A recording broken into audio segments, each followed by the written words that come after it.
Hello and welcome to the second episode of Global Village, and I'm Spurti Atraya, your host. Today, we'll be discussing the news media coverage of the Israel-Palestine conflict, and with me, I have Zed. He's a second-year student of History and Political Science. Hello. Thank you for having me. Glad to be here. Welcome, Zed.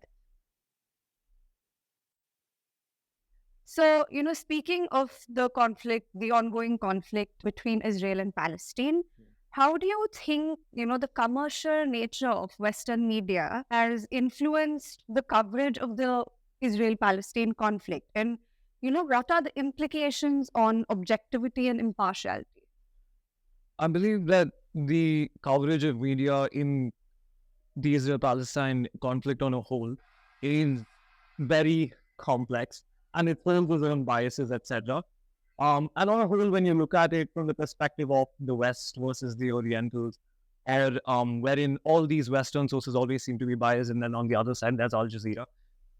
It goes without saying that there's a lot of factors involved, a lot of powers pushing for different biases of their own, right?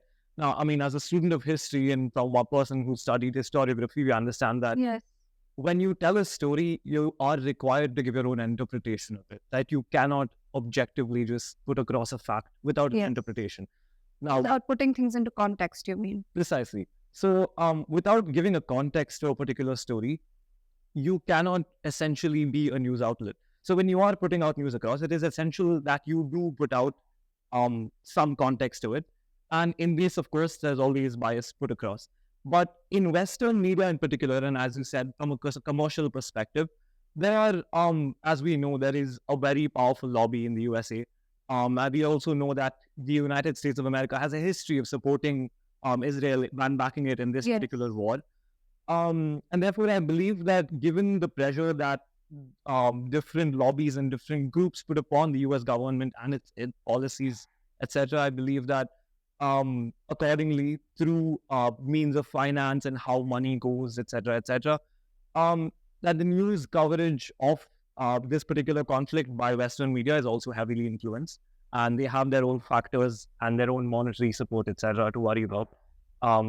So yes. But, to what extent does the Western media's reliance on government statements and press releases, the one-sided portrayal of the Israel-Palestine conflict, how do you think that works? The way the Western nations take into account official statements as such is that they pay a lot of attention to what the Israel government has to say. For example, Yes. on the initial numbers that they put out for the casualties on October the 7th, that I believe was around 1,600. And then later revised it to 1,200. And upon further scrutiny of their social security, etc., it was revealed that it is in fact lesser than 1,200. Yes.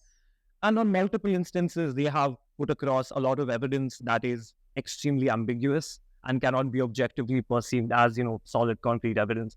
So given this, the USA almost refuses, or rather Western countries, in lieu of supporting the USA, fail to corroborate this evidence and are forced to some extent to take the word of Israel, given the ties and the financial ties that they have with Israel, to take Israel's word for it and not corroborate it, because corroborating it, in a sense, would mean that they disagree with Israel. So, yes. But, how does the rise of alternative media, alternative media outlets and independent journalism and even citizen journalism, how does that challenge the dominant narratives in Western media coverage of the conflict again? So, I mean, the dominant idea with regards to, private media or individuals going out there and being journalists themselves without any connections, Yes. was that there would be trouble with essentially verifying the news that they put across, or that it would be heavily biased. Yes. And this was the case, but however, we see examples of the famous journalist Mutaz Azaiza in Palestine, or we have Bisan, we have Biplestia, etc., all these wonderful individuals going across and just simply putting across information through videos. Of course, there is bias. It is indefinite that there is bias involved in there. But however, when you put across video evidence, without any context needing to be provided, Yes. I feel that that holds much more value than the passive voices coming from the West. So I feel that they, through their journalism, have challenged this prominent theory or idea that an independent journalist could never really make that much of a mark. How does the propaganda really shape public opinion? Because, that becomes a very important element. What are really the long-term complications of this manipulation that we see that is happening? The long-term implications of this propaganda that we see across, I think the perfect example is the beheading of so many babies that was claimed to have done on that the USA and Israel claimed had been done on the October the 7th. But I mean, as it was later proved by Amnesty International and the UN itself, this is not exactly proper news. It was deemed to be fake later on. And the problem with this propaganda is that Israel accomplished, or rather the perpetrators of this particular false news or the false agenda actually achieved what they wished to. And we see the implications of it even today. Yeah. There are still people out there proclaiming that, that Jewish people and Jewish babies had their heads cut off, thrown into ovens, etc., etc. And the problem with this is that in the modern world, a person looks for instant gratification and does not bother corroborating any information that they listen to. Yes. So this essentially means that you see a post, you see something happen, you see absolutely any backing behind it, especially if it is the government of Israel itself. And this propaganda lies heavily on people's minds. And it gets to a point where it doesn't matter if it's true or false anymore. They have an inbuilt prejudice through learning this propaganda. Yes. So propaganda, yes, it definitely holds a lot of implications. And it, in fact, has reached a point where education, simply educating the people does not do it anymore, because prejudice is deep-rooted in people through propaganda. So yes. You're saying ultimately it boils down to what people would choose to believe in. Precisely. And I think a good way to put this forward is Edward Said's example of Orientalism. He essentially states that the Western media or the Western people in general have this Oriental look towards people who are not Westerners, particularly the Middle East, and they deem their suffering to be, they deem them to be lesser victims or beings that are less human or less prominent than a Westerner. So it makes this easier for them to be prejudiced against the people that are not Western.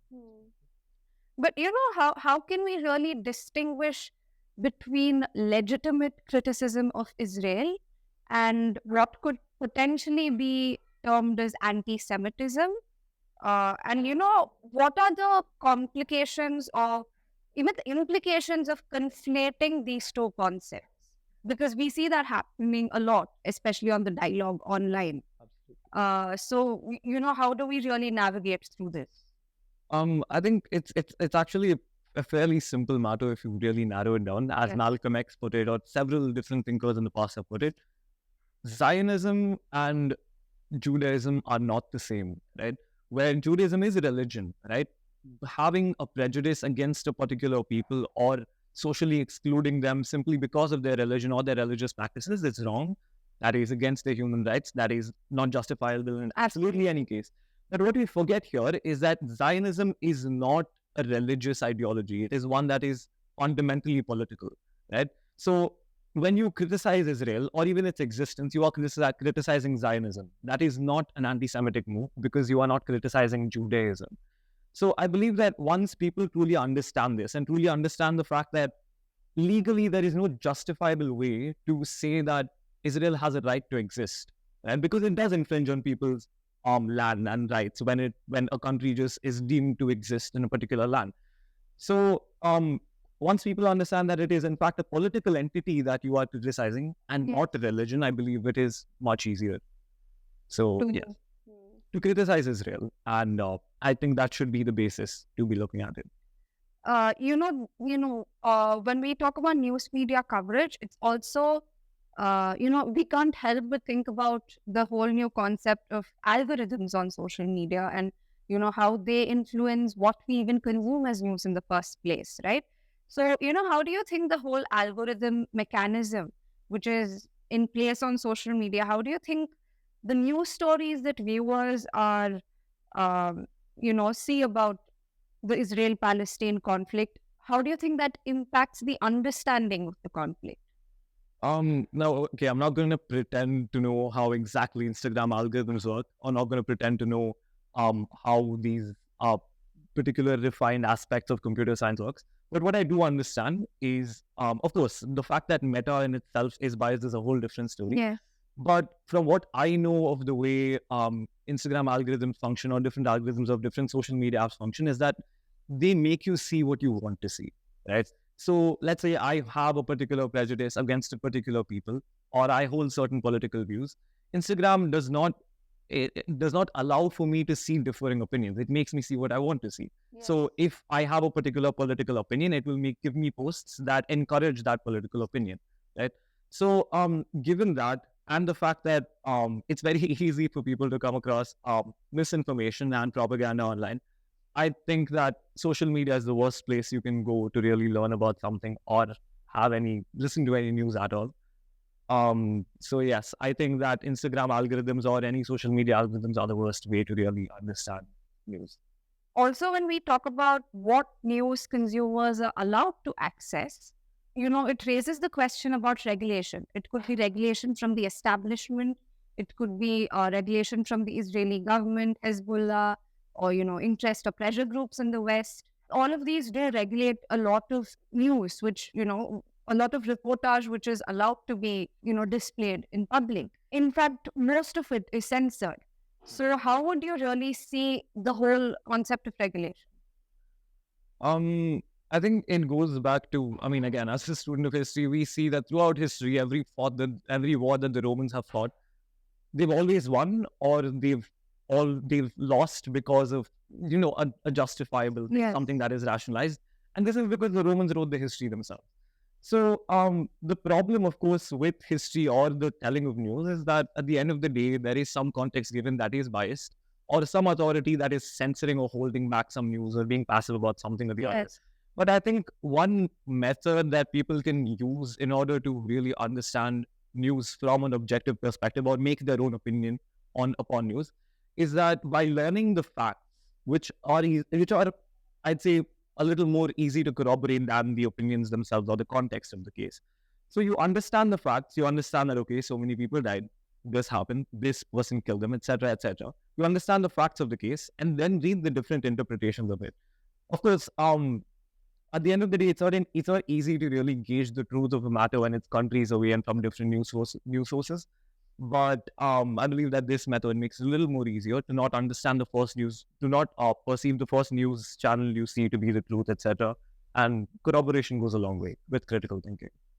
But when we talk about credible reportage, press freedom and the safety of journalists in these conflict zones, it plays a very, very important role. We only get to access and see credible reportage as long as these journalists who are putting it out stay alive.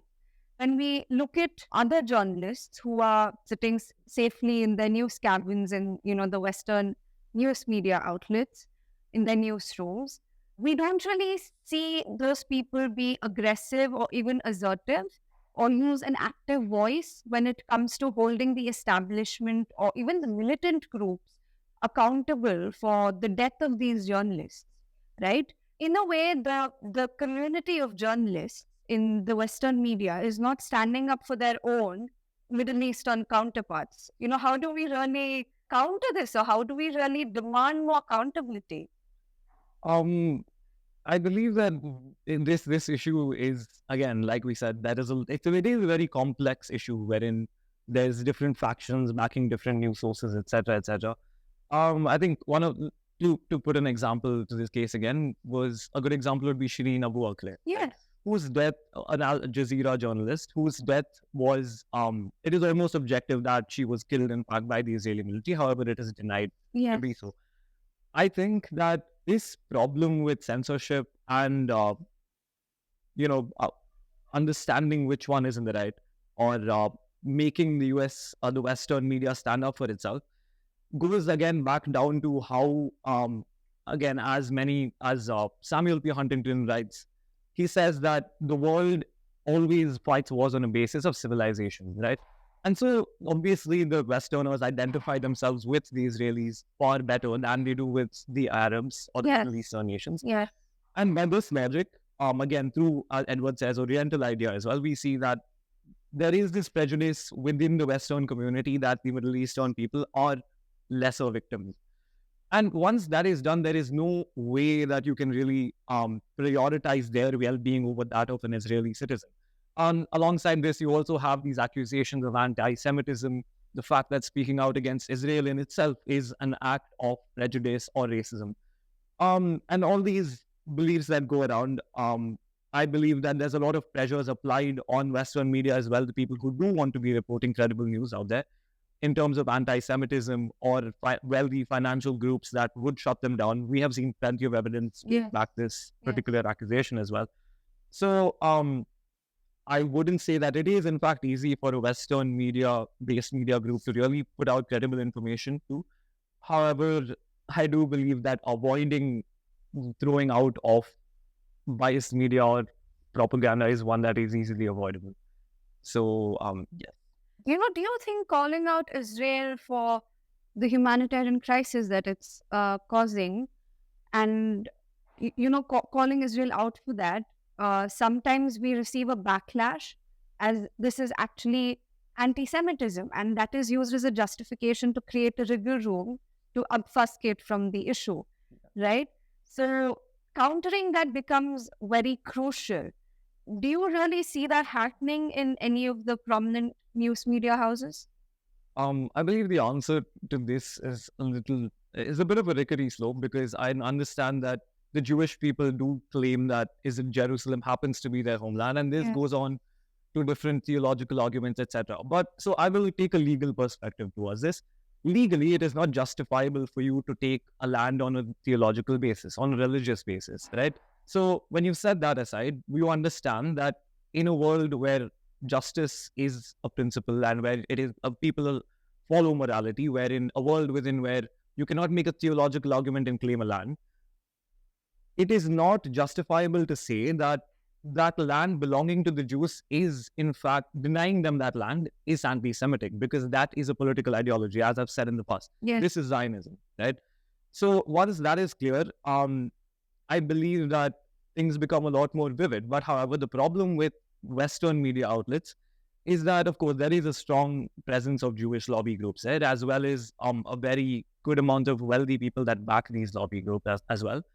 And given that, I believe that really separating Zionism and Judaism becomes a much harder task, because when the people in the upper class and the people in power themselves claim that this is in fact a just basis for taking that land, Yes. then it's hard to say that, oh, you can't have that land, while at the same time saying that this is not anti-Semitic statement, right?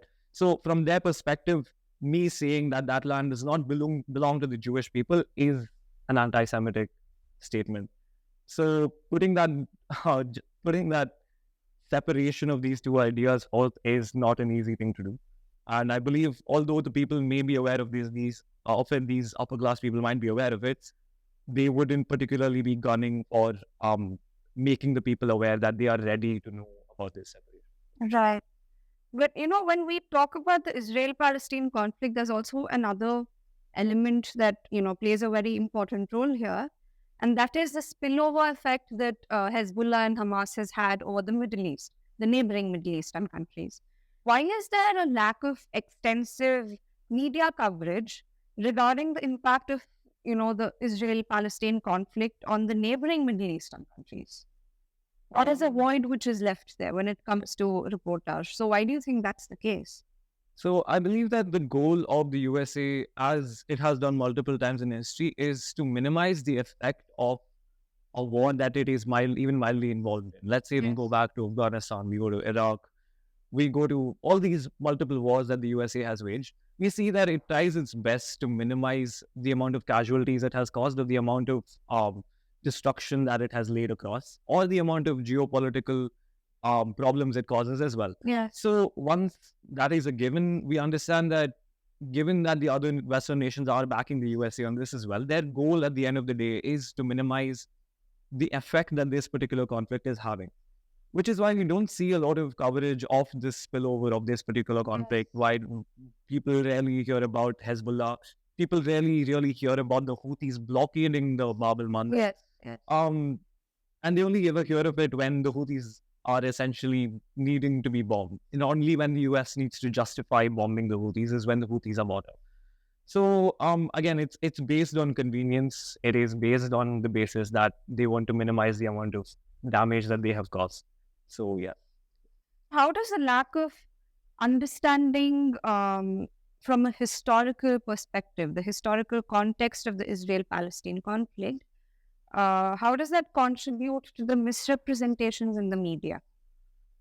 So I mean, I believe that a lot of this has occurred. Misrepresentation of the media of Israel and Palestine's history has occurred quite a lot since October the 7th, because quite a large amount of people suddenly one day decided to wake up on October the 7th and decide that, um, Hamas has done something terrible. They just spawned out of nowhere and they have gone into Israel. Yes. But in understanding the larger context of this particular conflict, you realize that Hamas is not an organization that essentially started as the military organization that it is today. Yes. Right? And there's all these different things that people need to understand. And for example, the fact that why does Hamas think it is retaliating and not going into an offensive? Right? They claim that this was a defensive maneuver.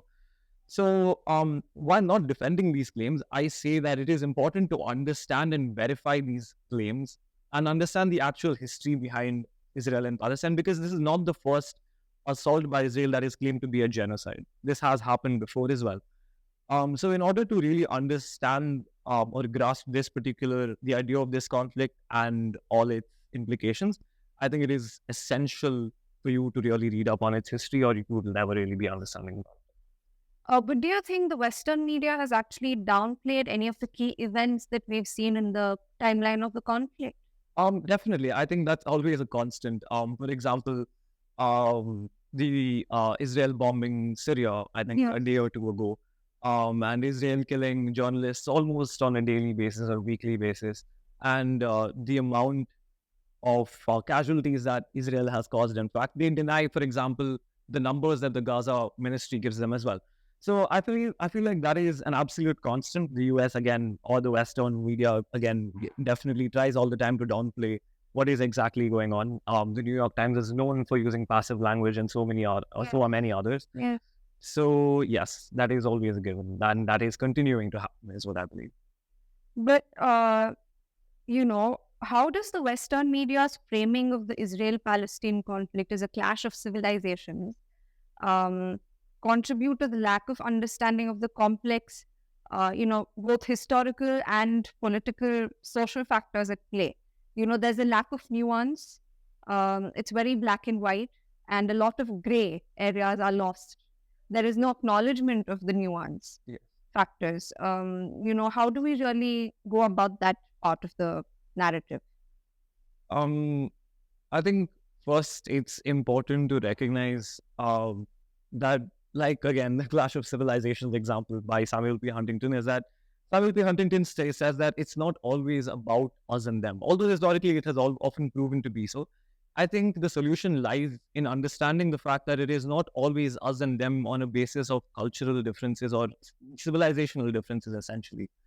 When you understand that, and when you make your base of understanding just kindness and humanity, I believe it gives you a much more clearer picture in understanding a conflict. And although I agree with you on the fact that it's absolutely never black and white, especially the Israel and Palestine conflict. It is one of the most complex diplomatic issues that the world has ever seen up till date, and it is not one in which one is indefinitely right or in which one is indefinitely wrong. Right. So it is a complex issue, and I think when one really wants to look at it clearly and wants to find solutions for it per se, the basis should be just humanity and kindness, and not on the basis of different cultures and different civilizations. Do you think there's a problem in relying on, solely on scholarly resources for information?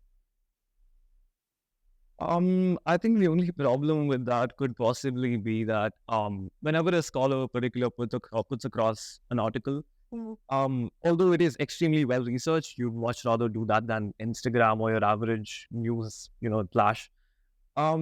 at the end of the day, even scholars tend to, it's easier for a scholar to obscure facts than it is for a news channel, Yes, right? yes, But at the same time, I believe that there's a list of pros and cons. I believe that this should essentially be balanced as well. Going towards scholarly news articles is, at the end of the day, definitely extremely good, and you would much rather be doing that as well.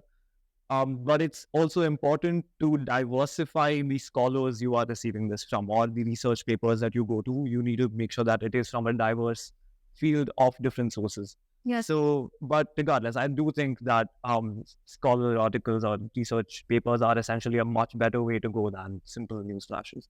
How do we really balance the need for critical analysis with the potential for harmful generalizations or stereotypes? How do we really deal with that? I think even psychologically and historically, the humans, as humans, we all, the way we think is through generalizing things, and that is how human logic works.